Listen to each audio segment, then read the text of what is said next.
Hello, welcome to the sideboard here at the StarCityGames.com Open Series Season 3 Invitational in New Jersey. I'm Nick Miller alongside Brad Nelson. I am Brad Nelson, and I just want to say that was awesome. This is the first time that we have done a deck tech since your first deck tech. It is pretty sweet. It has been a while. Yes. Anyway, you have a spicy one today. This is a deck that has been running around, top 16ing some opens, and then you got your hands on it. Yes. And we have mono red sneak attack, or as you like to say, Prison Breach.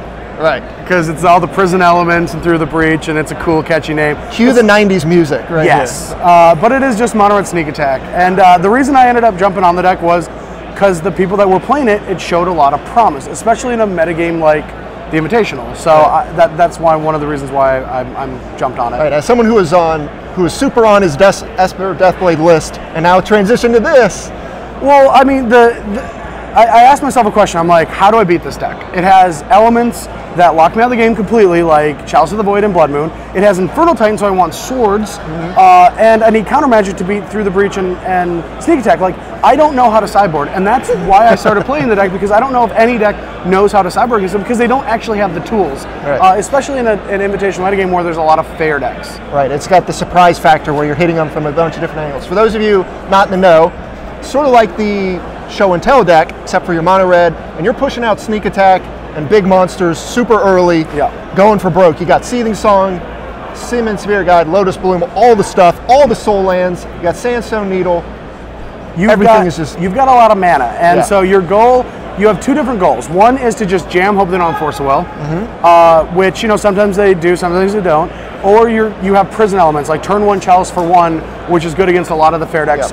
Turn one Blood Moon almost colds a lot of decks, and you also have a very fast clock. So your weakest matchups are matchups that can go more powerful than you and have better combos. But this isn't really the metagame for that. There's not as much Sneak and Show. There's not as much Dredge or Storm or any of those like extremely powerful decks, because most of the players here are like really good Magic players. They go to the opens all the time and everything. And the way to win the most matches is to play Delver and Deathrite Shaman and all of these other decks, which this deck is just preying on.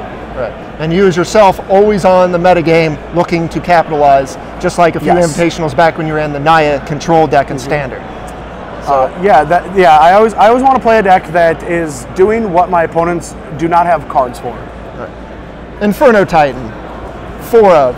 Yes, that guy's so real. I'm not even kidding. Like, I thought it was kind of cute. I'm like, oh, it's like the best card. It combos well with Gristlebrand, so you don't have to rip your Emrakul. And then I cast one.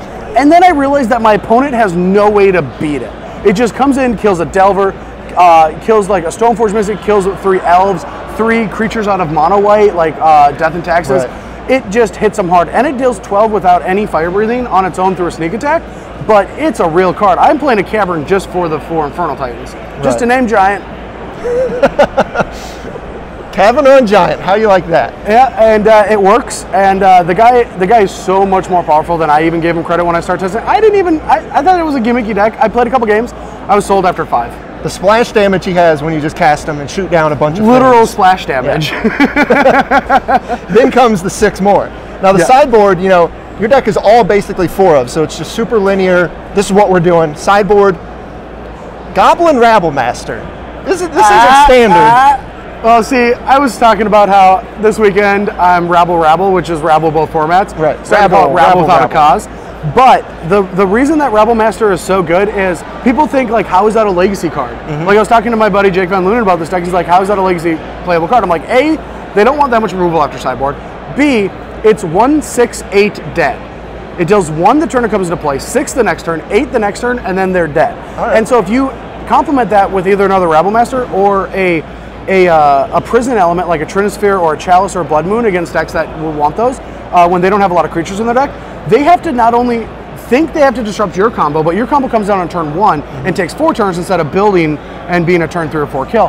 And they don't have like as much of an impact to just go all in, because they're assuming that you're going to be doing things like Trinisphere and Chalicing. So they need disruptive elements, and Rebel Master just hits them on turn 1. And I've been killing people a lot where they just are forced to go off on turn 3 no matter what, or they're dead next turn. Right, you just put the pressure on. It's also insane against Miracles. Just so good against Miracles, because they have to keep in their Terminuses and their swords against it, because their deck is so slow and clunky, and he hits so fast. This card is unbelievable. Have you rabbled people today already? I have not rebelled anyone today. I did online a lot, and it's for my bad matchups, and it makes my Miracles matchup good. Other than that, I don't really. He just kind of sits there and just waits for his turn. Pyromancy used to be in the main deck of the lists that were running around. You've trimmed it down to 1 in the sideboard? Yeah, I mean, it's not the greatest card. It's definitely good against things that I'm not afraid of, like Ensnaring Bridge. I don't think that's a card that people are going to think like, yeah, this is an invitational, I need Ensnaring Bridge. Right. So I have 1 for Miracles, and it's like my out against slower decks that do try to prison me out of the game. So I just have 1. It's been good. I was going to play 2, but I ended up playing 1 Tormod's Crypt because sometimes you can draw 30 and maybe hit your graveyard 8. Yeah. It adds, I mean, my graveyard matchups are bad, but if you have 1 Crypt, maybe I'll draw it. You got to have 1 to draw it. Yeah, exactly. So, I mean, you can't argue with that. You got Defense Grids, comes in, helps you protect your combo. Trinisphere, just more prison. More prison in the matchups like Storm, Elves.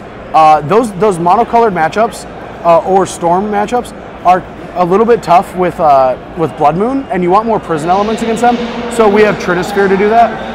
And Trinisphere just really helps against the early turns against Elves, or it stops Storm or Burn in their tracks. And so it's good where it's needed, but it's not the best card. Now, Defense Grid, that is the best card on the sideboard. If they're playing blue cards, which they are because it's an invitational, and they don't have access to Thoughtseize, that probably means that there's a good chance that Blood Moon's not that good against them. And if that's the truth, then you want Defense Grid to protect your combo. And it's just good against counter magic decks. Now, if they have Thoughtseize, you just can Blood Moon them because they have no basics. Right. And you just Blood Moon Chalice them and try to win that way. The bug decks that can't cast spells once you land Blood Moon. Yeah, but any deck that doesn't have Thoughtseize and counter spells, Defense Grid is so powerful against them. And then lastly, Pyroclasm, great against the creature decks. Yeah, they have creatures, they should be dead. That's just the rule about Magic. And Infernal Titan and Pyroclasm mop up a lot of the Elves and Death and Taxes and strong creatures like that. It's just the most high impact card that kills Delver. You want to turn it into a prison deck against like Rug and Blue White Red. So you have Chalices, you have Blood Moons, you have Defense Grids, and you have Clasms, and you just try to combo them later because they have too many disruptive elements. Like you need to play a long game against them, which is fine because once you can kill their creatures, you will resolve a threat eventually because they only have 4 Force of Wills. Right. And if they don't have any board and you've locked them out of plain spells, then you're good. I would say you're in pretty good shape when they can't play spells. Normally in pretty good shape. Well, Brad, you're 3-1 after the first portion of Legacy. Correct.